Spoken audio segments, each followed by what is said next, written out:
Hello everyone. आज हम पढ़ने जा रहे हैं अध्याय 6 का पार्ट 11। और आज पार्ट 11 में हम देखने वाले हैं बल युग्म यानी कपल के बारे में। और इसी से जुड़े हुए हम उदाहरण 6.7 को भी देखेंगे। बल युग्म, जैसे कि इसके नाम से पता चल रहा है कि यहाँ पर क्या होगा, हम बल के बारे में बात करेंगे। लेकिन बल के साथ साथ हम युग्म के बारे में बात करेंगे। युग्म का मतलब होता है पेयर, पेयर यानी कि टू। तो यानी कि ऐसे दो बल यहाँ पर दो बल के बारे में हम बात करेंगे। तो बल युग्म बेसिकली क्या होता है? बल युग्म का मतलब होता है कि जहां पर दो बराबर परिमाण के विपरीत दिशाओं में लगे बलों का जोड़ा, जिनकी क्रिया रेखाएं एक ना हो, उसे हम कहते हैं बल युग्म। तो बल युग्म होने के लिए तीन कंडीशन का होना जरूरी होता है। पहला, कि वहां पर जो बल लग रहे होंगे, दो बल ऑफ कोर्स, वो परिमाण में समान होने चाहिए, वो विपरीत दिशाओं में लगने चाहिए, और उनकी क्रिया रेखाएं एक नहीं होने चाहिए। क्रिया रेखाएं एक ना होने का मतलब होता है कि अगर एक बल इस रेखा में काम कर रहा होगा, दूसरा बल भी इसी रेखा में काम नहीं करना चाहिए, चाहे वो किसी भी डायरेक्शन में हो। उसके एक बल इस रेखा में, दूसरा बल दूसरी रेखा में कार्य करना चाहिए, तभी वहां पे बल युग्म लगेगा। जब बल युग्म हम लगाते हैं किसी भी ऑब्जेक्ट पर, तो उससे क्या होता है कि बिना स्थानांतरण गति के घूर्णन पैदा होता है। यानी वहां पर सिर्फ और सिर्फ रोटेशनल मोशन होगा, ट्रांसलेशनल मोशन वहां पर नहीं होगा। इसको हम एग्जांपल से समझ सकते हैं। जैसे कि जब हमें बोतल का ढक्कन खोलना होता है, तो वहां पर बल युग्म हम लगाते हैं, और बल युग्म के द्वारा ही वहां पर घूर्णी गति होती है, और घूर्णी गति के द्वारा वह ढक्कन खुल जाता है। जैसे कि आप देखेंगे कि जब हम मान लो हम अपने दो फिंगर का यूज कर रहे हैं, इंडेक्स फिंगर और थंब का यूज कर रहे हैं बोतल को खोलने के लिए, तो क्या होता है कि हमारे इंडेक्स फिंगर मान लो इस डायरेक्शन में फोर्स लगाती है, और हमारी जो ये वाला थंब होता है वो कहीं ना कहीं पीछे की तरफ वो खिसकता चला जाता है। तो मतलब यहाँ पर समान बल लगेगा, लेकिन वो विपरीत दिशा में लगेगा, और उनकी क्रिया रेखा जो होगी वो अलग अलग होती है। तो तीनों कंडीशन यहाँ पे फुलफिल होती है, जिस वजह से यहाँ पे बल युग्म कार्य करता है, और यहाँ पर घूर्णी गति जो होती है वो स्टार्ट होती है, और ढक्कन यहाँ पे खुल जाता है। तो ये एग्जाम्पल हुआ बल युग्म का। इसी तरह से दूसरा एग्जाम्पल होता है पृथ्वी का चुंबकीय क्षेत्र का, जिसमें सुई के ध्रुवों पर जो पृथ्वी का चुंबकीय क्षेत्र होता है वो एज अ बल एक्ट करता है, और सुई के ध्रुवों पर बराबर परिमाण वाले दो बल विपरीत दिशाओं में लगाता है, और ये दो बल जो होते हैं एक बल युग्म बनाते हैं, जिस वजह से यहाँ पे घूर्णी गति होती है। तो बल युग्म क्या पैदा करेगा? घूर्णी गति। कैसे घूर्णी गति? बिना स्थानांतरण के। अब हम बात करते हैं उदाहरण 6.7 की। इसमें कहा गया है कि हमें दर्शाना है, यानी हमें प्रूफ करना है, किसी बल युग्म का जो आघूर्ण होगा उस बिंदु के ऊपर निर्भर नहीं करता है। कौन से बिंदु के ऊपर? जिसके परितः आप घूर्णन ज्ञात करते हैं।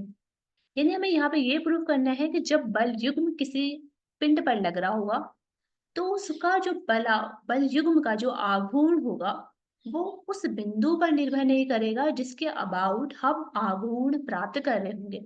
इसको हम अच्छे से समझते हैं डायग्राम के द्वारा। मान लो हमारे पास एक डायग्राम है, ये ऑब्जेक्ट है हमारे पास, इसका एक बिंदु ए है, दूसरा बिंदु है बी बिंदु। ए बिंदु पर बल लग रहा है -F, दूसरे पे लग रहा है बल F। ठीक है। और इसके अबाउट यानी ओ बिंदु के अबाउट जो है हम आघूर्ण प्राप्त कर रहे हैं, बल युग्म जो है लगा रहे हैं। तो इसका जो स्थिति सदिश हो जाएगा, पोजीशन वेक्टर, वो r1 है यहाँ पे, और यहाँ पर r2 पोजीशन वेक्टर हो जाएगा।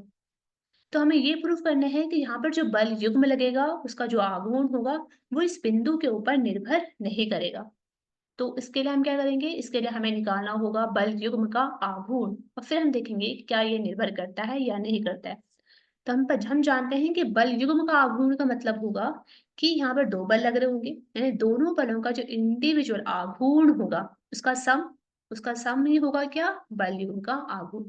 तो हम जानते हैं कि टॉ का फॉर्मूला क्या होता है, दैट इज आर एफ। तो पहले वाले बल के लिए हो जाएगा आर एफ, दूसरे बल के लिए हो जाएगा आर एफ। पहले बल के लिए स्थिति सदिश R1 है -F, this R1 and -F। दूसरे वाले के लिए हो जाएगा R2 एंड F। अब हम इसको सिंप्लीफाई करते हैं और हम लिख देते हैं R2 × F -R1F। इसको और सिंप्लीफाई करके हम लिख सकते हैं कि R2 - R1 × F। तो यहाँ पर हम क्या लगाएंगे? अब यहाँ पर और सिंप्लीफाई करने के लिए हम क्या कर सकते हैं, हम यहाँ पर R2 की वैल्यू निकाल सकते हैं। या फिर R1 की वैल्यू निकाल सकते हैं। तो हम यहाँ पे क्या करेंगे, यहाँ पे हम त्रिभुज का जो वेक्टर रूल होता है उसको अप्लाई करेंगे और यहाँ पर हम क्या कर सकते हैं, R1 प्लस AB बराबर R2 लिख सकते हैं। मतलब हम यहाँ से R2 की वैल्यू को कैलकुलेट कर सकते हैं। R2 की जो वैल्यू होगी वो कैलकुलेट होकर आ जाएगी R1 plus AB। R2 is equals to हो जाएगा R1 प्लस AB। तो यहाँ से हम क्या कर सकते हैं, फिर R2 माइनस R1 की वैल्यू को निकाल सकते हैं। तो हमारी वैल्यू आ जाएगी R2 माइनस R1 बराबर AB। जब R2 माइनस R1 की वैल्यू आ जाएगी तो उसको हम पुटअप कर देंगे अपनी अभी अभी वाली डिराइव करी हुई इक्वेशन जो थी। यानी हमारे पास रिजल्ट आ जाता है बल युग्म का आघूर्ण बराबर AB क्रॉस F। तो हम देख सकते हैं यहाँ पे क्लियरली कि जो बल युग्म का आघूर्ण है वो निर्भर कर रहा है सिर्फ और सिर्फ दो चीजों पर। पहला है AB पर और दूसरा है F पर, यानी उस पर लगाए जाने वाले बल पर। तो हम यहाँ से कह सकते हैं कि इसका जो मान है वो मूल बिंदु, यानी ऐसा बिंदु जिसके परिता हम बलों के आघूर्ण लिए थे उसकी स्थिति पर निर्भर नहीं करता है, और यही हमें प्रूव करना था। अब हम आगे बढ़ते हैं, अब हम बात करते हैं आघूर्णों का सिद्धांत के बारे में। यानी हम बात करने वाले हैं principle of movements for a lever. ये क्या होता है, हम एक आदर्श उत्तोलक की बात करते हैं। इसको समझने के लिए एक आदर्श उत्तोलक लेते हैं। उत्तोलक यानी लीवर। लीवर का मतलब होता है कि ऐसी हल्की छड़ होती है जो अपनी लंबाई के अनुदेश लिए गए किसी बिंदु के परितः घूम सकती है, और ये बिंदु आलंब कहलाता है। इसका एक एग्जाम्पल हो सकता है दैट इज बच्चों के खेल के मैदान में जो लगा सीसॉ होता है, जो पार्क में लगे हुए सीसॉ होता है कुछ इस तरह का जो होता है जिसमें बच्चे जो है खेलते हैं इस तरह से। तो इसको हम समझ सकते हैं आदर्श उत्तोलक के एग्जाम्पल के रूप में। तो हम क्या करेंगे, कुछ इस तरह का वो इमेज होता है। यहाँ पर हम क्या करते हैं, एक छड़ है हमारे पास ए बी जैसी, ये उत्तोलक है बेसिकली। ये आलम्ब है बिंदु, यहाँ पे बिंदु ओ है। यहाँ पर इस पर कोई बल F1 है, यहाँ पे बल F2 है। तो हम क्या करने वाले हैं, बेसिकली हम ये करने वाले हैं, ये उत्तोलक जो होगा वो यांत्रिक रूप से संतुलित निकाय होगा। उसके लिए कंडीशन होनी चाहिए यांत्रिक रूप से संतुलन के लिए, हम उसको पढ़ चुके हैं। यांत्रिक रूप से संतुलन के लिए कंडीशन नंबर 1 होगी कि ये स्थानांतरित संतुलन में होना चाहिए, और नंबर 2 या घूर्णी संतुलन में होना चाहिए। लेट्स से हम डिस्कस करते हैं। तो स्थानांतरित संतुलन के लिए होना चाहिए कि ये R minus F1 minus F2 is equal to 0 होना चाहिए, यानी कुल बलों का सदिश योग 0 होना चाहिए। तभी वो घूर्णी संतुलन में क्या होगा, तभी वो स्थानांतरित संतुलन में होगा। और सेकंड कंडीशन होती है घूर्णी संतुलन के लिए, और घूर्णी संतुलन के लिए क्या होना चाहिए कि आलम्ब के परितः आघूर्ण लेने पर इन आघूर्णों का योग 0 होना चाहिए। यानी यहाँ पर टॉर्क की जो वैल्यू होगी उसका जो हम वेक्टर सम निकालेंगे वो 0 हो जाएगा। तो हम कह सकते हैं टॉर्क के लिए torque is equal to R F होता है, लेकिन यहाँ पे हमने दूरी को क्या ले रखा है, स्थिर सदिश को क्या ले रखा है, डी। तो हम यहाँ पे लिखेंगे डी, यानी ये हो जाएगा D1 F1 minus D2 F2 is equal to 0।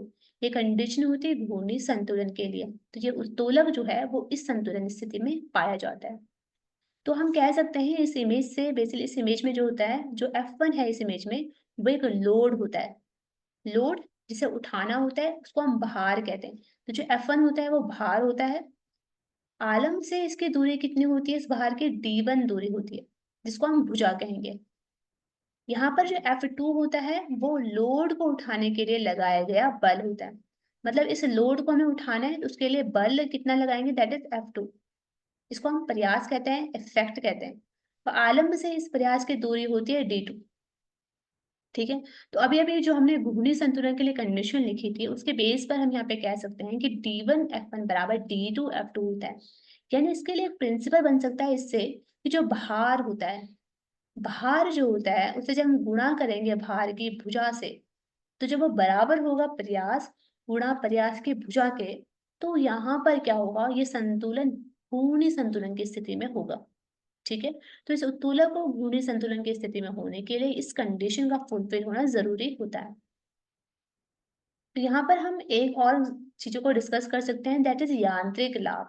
यानी इसका एक मैकेनिकल जो हमें एक एडवांटेज मिलता है वो क्या हो सकता है, उसको हम कह सकते हैं कि मैकेनिकल एडवांटेजेस यानी यांत्रिक लाभ बराबर होता है F1 अपन F2 बराबर D2 अपन D1।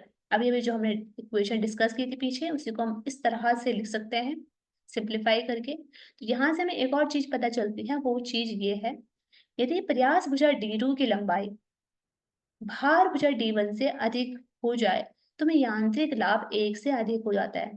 देखो यांत्रिक लाभ 1 से अधिक होने का ये मतलब होता है हम कम प्रयास से ही अधिक भार को उठा सकते हैं। यानी अगर हमें बहुत कम इफेक्ट लगाना है, बहुत कम F2 लगाना है और अधिक भार को उठाना है, तो उसके लिए हमें कुछ इस तरह से कंस्ट्रक्शन करना पड़ेगा कि D2 की जो लंबाई है वो D1 की लंबाई से अधिक रखें। अगर हम D2 की लंबाई को D1 की लंबाई से अधिक रखेंगे तो उससे क्या हो जाएगा कि हम कम प्रयास से ही अधिक भार को उठा सकते हैं।